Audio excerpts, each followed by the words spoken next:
కాళీ మస్తాన్ బాబా గారి దర్గాలో ఈరోజు పూజ కార్యక్రమాలు చేసుకోవడం జరిగింది. దాదాపుగా ఇది 2 సంవత్సరాలుగా ఈ కార్యక్రమాన్ని చేపడుతూ వస్తున్నారు. 2007 నుంచి కూడా అన్నదాన కార్యక్రమాలు చేపడుతూ ఉన్నారు. కులమత రహిత వర్గ భేద రహిత కార్యక్రమం ఇది. అందరూ కూడా ఇందులో పాల్పంచుకొని చాలా విజయోత్సాహం చేసుకుంటూ ఉంటారు. ప్రతి సంవత్సరం కూడా చాలా అంగరంగ వైభవంగా ఈ ఉత్సవ కార్యక్రమం మన గుంటూరు పట్టణంలో జరుగుతూ ఉంది. ప్రతి ఒక్కరూ ఇందులో పాల్పంచుకొని ఆ బాబా గారి ఆశీస్సులు తీసుకుంటూ ఉంటారు. అయితే ఇవాళ చివరి రోజుకి రావడం జరిగింది.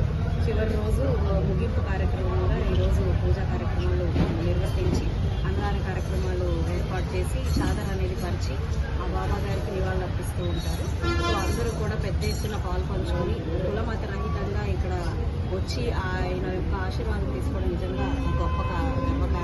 అదేవిధంగా ఈ నిర్వహణకు చాలా చక్కగా ప్రతి సంవత్సరం దీన్ని నిర్వహించడం కూడా చాలా శుభపరిణామం.